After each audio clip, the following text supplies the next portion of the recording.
Mondial Sport vous propose les maillots de la nouvelle saison 2020-2021 avec des prix défiant toute concurrence. Un maillot coûte 9 000 francs CFA. Donc voici les maillots disponibles dans les boutiques de Mondial Sport. Juventus domicile, Inter domicile, Liverpool extérieur, Barça domicile, Arsenal domicile, Liverpool domicile, PSG domicile et un maillot spécial Paris Saint-Germain. Pour commander, contactez le 77 059 99 84.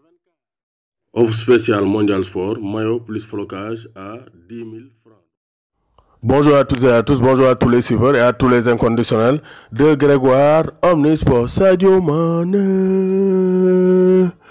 sous nos fiertés, Sadio Mané lance sa saison. Doublé pour Sadio Mané face aux Blues de Chelsea. Donc Sadio Mané et Liverpool étaient nettement supérieurs face aux Blues de Chelsea. Ça n'a rien à dire. Liverpool, ils ont montré qu'ils vont se battre pour conserver le titre d'Angleterre et pourquoi pas réaliser le doublé comme l'a fait City en 2018 et 2019. Donc Liverpool entamait la rencontre avec pied au plancher. Liverpool dafa ñëw rek dominer Chelsea. Donc Chelsea presque match bi yëpp dañ ko jouer dans leur moitié de terrain. Seen camp lañ ko jouer parce que Liverpool dañ leen étouffé. Tactiquement, Klopp a étouffé Frank Lampard. Remonter de balle Chelsea, c'était carrément difficile. Même si Chelsea a réussi à avoir quelques opportunités, c'était difficile pour les Blues de Chelsea de lier l'attaque au milieu de terrain. Milieu de terrain attaque, il n'y avait pas de liaison parce que le pressing était incessant avec Wijnaldum et surtout Jordan Henderson qui était titulaire. Fabinho, c'est la surprise de Klopp. Nous avons Klopp de recruter défenseur.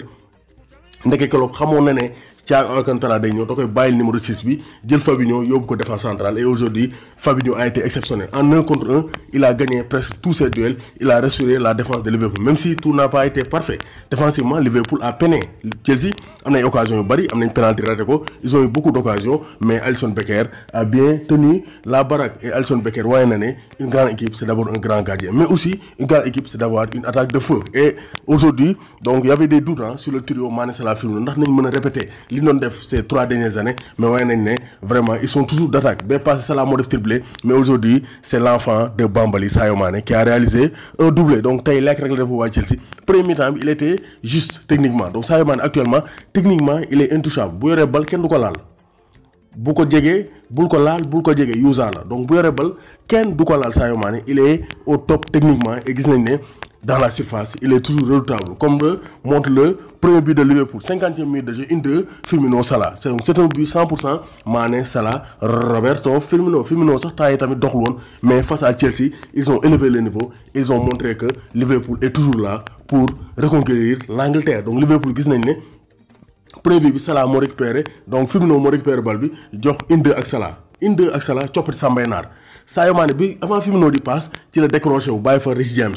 Ça c'est l'expérience. Ça sont appelés les automatismes. C'est l'ordre de Liverpool appelé Chelsea. Liverpool depuis 4 ans c'est la même équipe.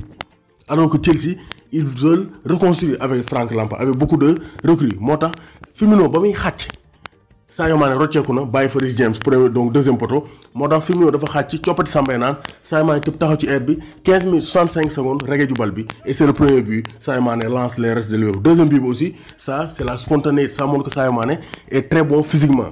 Comme le style may wax Sadio Mané dafa xaw a 10, il manque de spontanéité, mais gis nañ ne Sadio Mané est dans le bain. Dans les grands rendez-vous, on connaît le grand Sadio Mané. Donc Kepa di relance, Sadio Mané daw dogale bal bi et il marque le deuxième but sur une offrande de Kepa Arrizabalaga qui ouvre la porte de la place de titulaire donc à Edouard Mendy qui a officialisé donc vraiment son transfert aux Blues chez les Blues de Chelsea. Donc Liverpool après il a déroulé Liverpool am na occasion yu bari 13 tirs au total, 4 tirs cadrés, 2 buts. Donc Liverpool a été beaucoup plus fort que les Blues de Chelsea. Donc notons vraiment le très bon match de Fabinho en défense et Alisson Becker qui a été impérial.